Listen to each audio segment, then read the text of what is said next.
What's up, everybody? How you doing? I'm going to give everyone a moment to come on. I know it takes a second from the time we start here and the time you get the message there. I'm excited about this evening's discussion. Let's jump in it, man. Let's jump in it.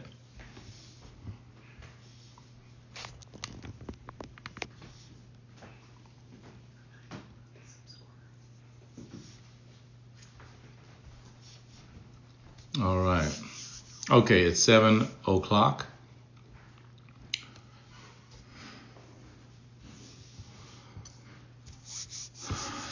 All right. Hey, Tiffany. How are you? I hope you guys are. Hey, Nick D. What's up? You're one of our regulars. Always good to have you. Hey, guys. What's up? What's up, Debbie? Good to see you. Hey, Alicia Che. All right, downloading was easy. Love the app. I love that. I'm glad you put that out there, Alicia. Downloading is very easy, and the app is going to take off. I'll tell you guys something. Get on this immediately because we're about to take off on this app and do some incredible things. Go into the chat room. Start some groups. If you don't have a group, if there's not a group that you like in there, start your own. And let's start some discussions about relationships and how to make these things work, man. That's what this is all about, making relationships work and hammering out issues and problems and knowing how to not just find love, but knowing how to sustain it. Okay. So if you're just a user and you're just getting on the app just to check out the live, that's perfectly okay. And for at least the rest of this year, you're going to be able to do that for free. It won't be free forever. But right now you can, and that's awesome. But what I want you to do is tell your friends about it and subscribe to the app. Subscribe to the app. Hi, Paula. It's good to see you. Just do a few shout outs here. Tiffany said she's well through the first snowstorm in Maine. God bless you. I'm in Georgia. I'll never see that. All right. If you want to figure out how to start groups, please, you can go to our More section. If you have a question, click on contact and ask the question and we'll get it to you. Or you know what? I need to hear your comments because if you're having some challenges like how do I start a group or whatever, let us know and as you are. And we'll maybe put some instructions in there to help you through that. We're still in beta. We're still developing. So this is good stuff. Thank you so much. Thank you so much. Marriage ain't for punks. Let's jump right in. ATL checking in. I feel you. I see you. Look, so let's talk about it tonight. I want to share this with you. I want to talk about this with you guys because look, in our relationships, as we move forward and in Lena Roberson, what's up, Lena? That's my daughter-in-law. Hey, love you, kid. As we move forward in relationships and we talk about, how to make these things last and how to stay in them. Because look, nobody wants to get into something that fails. No one wants to. We all want to succeed in our relationships. And one thing that I found in my years of counseling people and talking to people about compatibility and matching, one thing that people tell me quite often is that they want someone, this is what women say, I want someone who, successful, yada, yada, but I want somebody with some swag, and I have my own acronym for that. Swag is an acronym for sexiness worth another glance. It's like, or something worth another glance. It's like, you go by somebody, you see them, you turn again.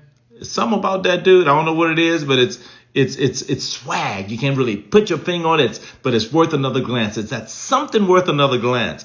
And so that's what women want. And I find that in my research for this evening that both in women, while both men and women find physical attraction important, there's a difference. And men and women put different emphases on physical attraction. Now, as you're talking, let me give you some rules here. As you're talking, I want to hear your questions. So if you have a question or comment, put it out there. We're going to try to address them as we go along. So do not be afraid to put your question out there. If you just have MAFP user, which means you're on just trying the app, you have not subscribed yet, I'm going to challenge you to subscribe and give us a name so that we can recognize you. But otherwise, please just join right in. Tiffany says she's twice divorced from projects and a little hesitant to get back out there. Tiffany, we're going to talk about that in a second, okay? I want to address that. So the question is, what is sexy? Because women look for one thing, men look for another thing. But there are different kinds of things that attract us. There are different kinds of things that attract us. For instance, and I looked up different types of sexual attraction. For instance, one type of sexual attraction, of course, is demisexual. I don't know if you know what that is, but it's a person who often feels sexual attraction after building an emotional bond. That you only feel sexual attraction after building an emotional bond. That's demisexuality. Another one is androsexuality, where these are people who are attracted to masculinity. Now, here's the interesting thing. They're attracted to masculinity, whether it's in a man or a woman, the masculinity is what attracts them. Then there's gynosexual. These are people who are attracted to femininity. Okay? Then there's autosexual, which are people who are attracted to themselves. Yes, it's a thing, autosexual. People who experience sexual attraction to themselves, also narcissism. And then there's sapiosexuality. These are people who are attracted to intelligence, wit, smart. Now that could be either education, street smarts, or it can be college education or some kind of smarts, because there's different types of intellectual quotients. There's IQ, then there's emotional quotient, then there's artistic intelligence, then there's mathematics. There's different types of intelligence, okay? It's not just schooling. But these are the different types of attraction. Now, let me look at some of the questions, some of the things that you guys are putting out there, because I'm going to go and talk a little bit about this physical attractiveness, but I want to hear what you're saying as well. And one thing you're saying out here is, how do you recover from a psychopath? How do you recover from a psychopath? I don't know what that means. Nick D, I want to help you here, but I don't know. A psychopath is an actual diagnosable term. Has this person been to a clinician or a psychiatrist and has been diagnosed with psychopathic disorder? That's one thing. But if you think that this person has maybe tendencies of some dissociative tendencies or some psychological dissociative things going on, that's a different ball game. Okay. So how do you recover from it? First of all, somebody who has any of those kind of psychological issues, you recover if you're going to leave them by cutting the strings. Quite often we can find ourselves attached to people after it's over because there's something that's keeping us there. If you want to recover, the first thing in recovering is to separate. And then, of course, counseling. And if you're in a serious situation like that, you definitely need to get into counseling right away. You do.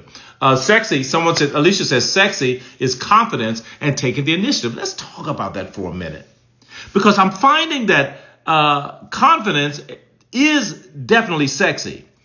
When the surveys asked women what was very sexual to them or what they found to be sexy, women put more value on a partner's social status or financial stability or potential to provide for them, while men put more emphasis, and this is not across the board, these are just samples, men put more emphasis on physical attractiveness more than women, okay? And just those visceral, just gut attractions.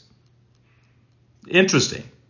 So what I find here, and I see what you're saying, Nick D, I'll talk to you in a second. What I find here is that women and men have a slightly different feel on what's attraction. However, they both agree on this one thing, that personality makes the difference. Both genders value positive personality and approachability and kindness. All genders feel that that's sexy. Have you ever been with someone and looked at him and her and say, dang, how did he get her? I mean, people say that about me and my wife probably. But how did he get her? Well, I mean, you're kind. You're chivalrous. You have to understand that when a person, and I see your questions coming in, when a person touches someone else's values, touches someone else's inner worth, that's the first step towards attractiveness. You can actually be an unattractive person, but if you know how to reach someone from their inner core and find some kind of relationship there, find some kind of connection there, that person's going to think about it. Now, they may not, if they don't find you attractive in any way, okay, fine. They may not pursue it, but that's going to be in their mind. Oh my God, this is such a great person. All right. Okay. Nick D said he's a diagnosed psychopath. You need to get away. What happens when the bond we shared starts to become unglued? And that's a great question. What happens when the bond that you've shared starts to become unglued? Now, I love these questions because I'm going to answer this, and I want you to hear me, MAFP user. The bond that you share, first of all, you're saying it's becoming unglued. My question is, who is responsible for the ungluing of the bond? Who's responsible for that? And secondly, who is in control of it? Bonds only become unglued when one or both parties start loosening the bond. It's not just an automatic thing that it becomes unglued. It's because either there are some competing interests that are allowing you or causing you to look elsewhere or to move away, not necessarily to another person, but just causing your attention or your heart to move away. Or you're not paying close attention to doing those things that will keep that bond tight. Just because you've been glued together at one point in your life doesn't mean that you'll be glued together forever. You must constantly reapply that glue. You must constantly make it stronger by acts of kindness, by doing things that cause people to want to be in your life. I always tell people, if you want to stay married forever, then do the things that people who are married forever do. Be kind, be loving, be self-sacrificial. We all understand that physically you won't be sexy always. But internally, you can keep your partner connected to you if you know how to love them from the inside out. Okay, let me continue here. There's some other questions here. All right. And I don't want to get too far off, but I'm going to go ahead. Should a spouse require how the other should dress to be attractive to them? For example, like too much boobs. Oh, wow. Like too much boobs showing, or man camel toe bulging. Wow. Okay. I think for men it's called moose knuckles, but okay. Okay. Let's deal with that for a second. Let's deal with that for a second. When we talk about being sexy, and we're going to get back on that, and then we'll veer off into some more questions. When we talk about being sexy, there are sometimes women who may go out and they're showing, cleavage and boobs and what have you, or men may have tight pants showing imprints of their junk or whatever. Look, we're on the app. I can talk. Ain't nobody going to tell us this is inappropriate, so we can talk very plainly.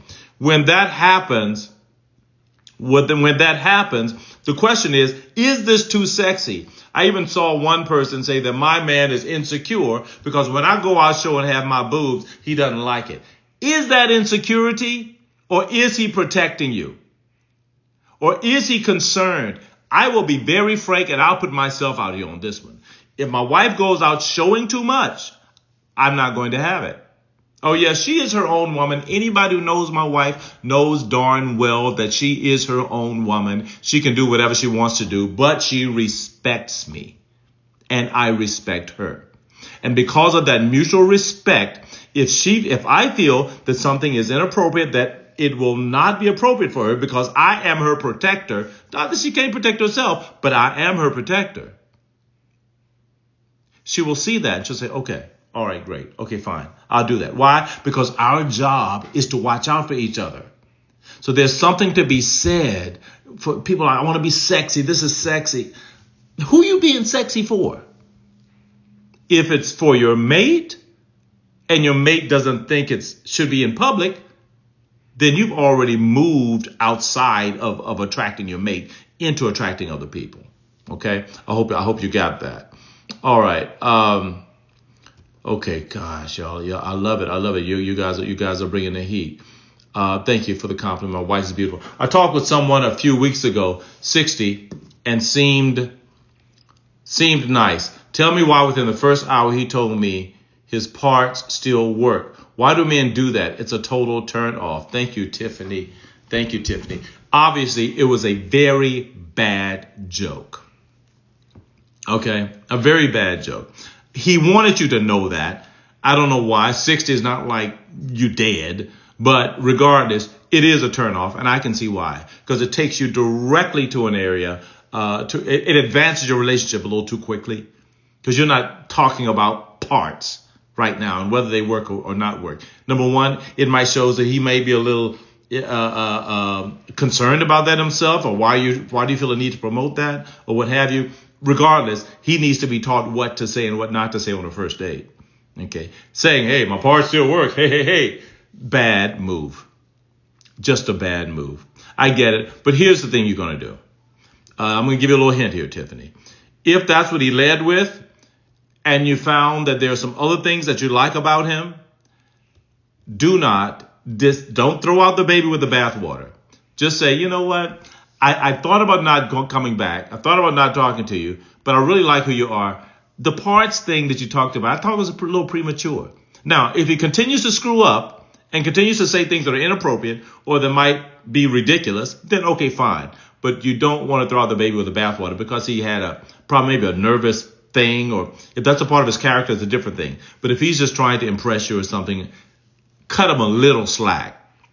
A second conversation on the phone to find out what's going on. Men do that because men sometimes feel like we're judged by our prowess. Men feel like they're judged by their sexual prowess. You hear it in music, you hear it out there. Okay. But sometimes I think that it's necessary for you guys as women, and as the men are online also, but for you women also, to let us know that it's okay not to focus on that. I mean, yeah, we know that, but men are always pleasers. We're always trying to do and trying to show off for our women. That's why men do it, because we want you to know we're the baddest. We want you to know we're the strongest. Let him know he doesn't have to do that. He doesn't have to do that. Okay? Okay. Kindness is underrated. Self-sacrificial. I hear you. Okay. So when we go on and we talk about the physical attractiveness, one thing that we do find is that both genders are attracted to personality. And so if you want to start focusing on what's sexy or how to be sexy, make sure your internals are sexy, even though your externals can't be. Now, what does that mean? I'm going to tell you. The sexiest thing for men is when a woman is coy, okay? Not overly passive, but sexiness is not showing body parts necessarily, but it's an attitude. It's a way you carry yourself. It's class. It's letting me know that I can't have everything. It's holding back. It's tease. A lot of that is sexy, okay? And so I really need you to understand that if what a woman finds sexy is, a man who's confident, as someone said earlier, a man who's strong, a man who knows how to speak properly in the right situations, as you were saying, Tiffany, and knowing when to say and knowing what to say and understanding that, if you're handling your business, that speaks for itself. Okay. And there's a follow up here. Okay. And why when say something? Yes. And why when I say something, I'm a prude or I'm too uptight? So frustrating. I ghosted him. He also said he's tired of doing it alone. I mean, really, I'm a 50-year-old woman. I'm not impressed. Okay, fine. I don't know what doing it alone means. That sounds kind of creepy. But here's the thing, guys, the older we get, especially people who are dating in their 50s and 60s. Look, I'm not saying you got to accept crap, but I'm saying you got to cut some slack. I am saying that. Okay. And sometimes especially in today's society, there's a lot to get through. Now, if he's a complete jerk, then okay, fine. Relegate him to jerk kingdom.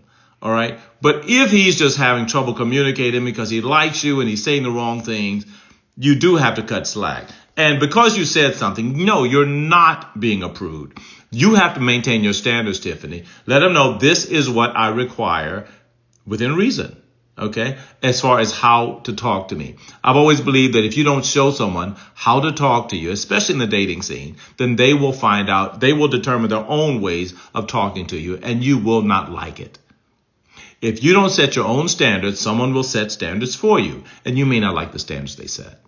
Okay, another question here.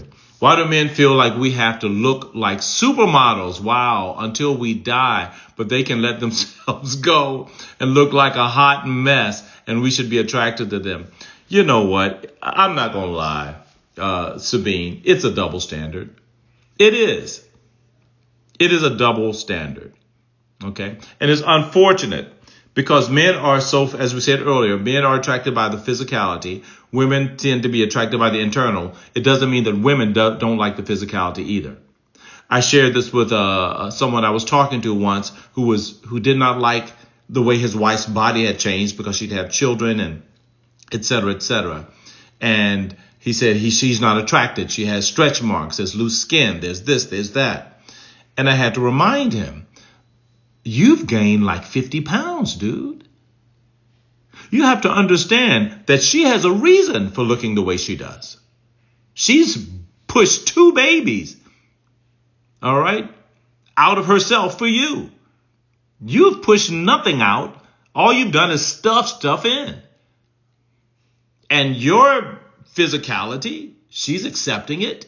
So you have to learn to accept her. It takes a lot of maturity to be married for a long time. That's why I say marriage ain't for punks. And maturity says that I'm going to look at the beauty in everything about you. If it's a stretch mark, with every stretch mark, I'm going to look at the pain you had to endure for those things to be there. Those are your battle wounds, and I cherish them. Okay, so that's what has to happen. You have to start looking at the internal. And I can't answer why men feel that way. I can tell you that all men don't. Okay, I can tell you that all men don't. And if your man does, you're going to have to let him know, set him down and say, look, honey, we're getting older. Okay, I have a lot going on in my world. And because I have a lot going on in my world, I need you to love me. I will try to get better as I'm moving forward, but I'm getting better, first of all, for me, and secondly, for us. Okay?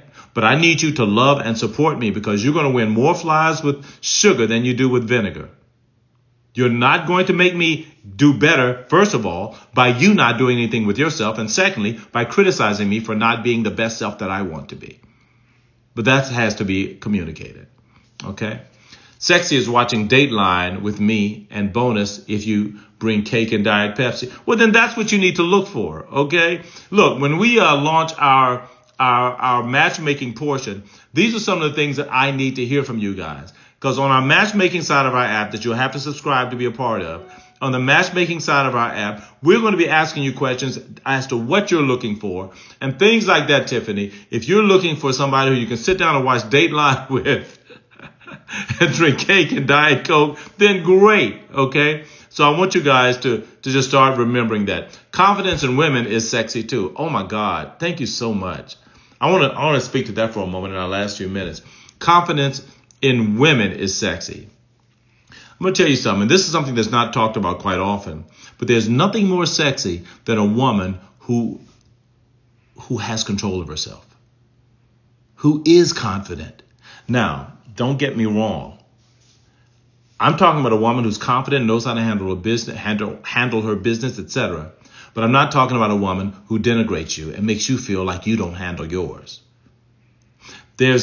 I believe in divine laws, and I believe that there's a divine order of things. And I believe that because in families, we have to understand that we might have different times of leadership. Okay. In my house, I think we've agreed. I know we've agreed. I'm the head of the house. My wife is my associate. She's my equal. We're equal in value, but different in function. Being the head of the house doesn't mean that I'm her boss.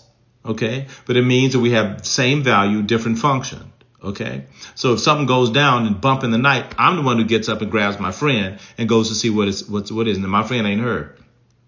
But I'm the one who gets up and handles that. Okay. And I'm saying all this for a reason.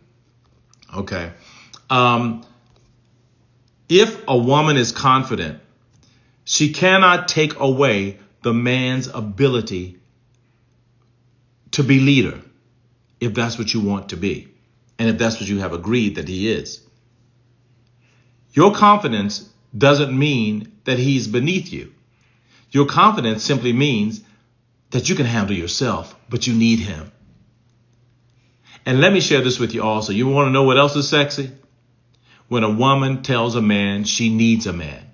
Tiffany, I got you, Tiff. You said, match me. I got you. I'm going to tell you something. When a woman says, I want a man, I don't need a man, that is an immediate and absolute turnoff. Now, it might sound all empowering and yada, yada, but no, that is a turnoff. A man does not want to be wanted and not needed. Women, you don't want to be wanted and not needed. Men on here, you understand what I'm talking about. Men want to be needed. Men want to feel as though they belong. Men want to feel as though they have a place. They do not want to be second class. They do not want to feel as though they are an appendage or an addendum to your life. They want to feel as though they are a primary person in it. So it's okay if you're a boss, but he doesn't want to be your employee. And the vice versa is true also. If a man is the boss, neither are you his employee. Two people in a marriage becoming one means that you're equal in value, even though you're different in function. And if you're single on this string here, I hope you're getting this. Because when it comes to being matched with someone and being matched for long term, you need to understand that it's really, really, really important for you to find people with whom you're equal in value. And if you're coming this flossing your income, flossing all that, don't nobody want to hear that. Men are not impressed by income. Women, and women, I know you may be impressed by a man's income. I don't know, maybe not, but men are not impressed by it. Okay. Men want peace. They want kindness. They want love. All right. All right. Someone said, sure am. All right. Matching on TV shows and movies is a differentiator. Right. Okay.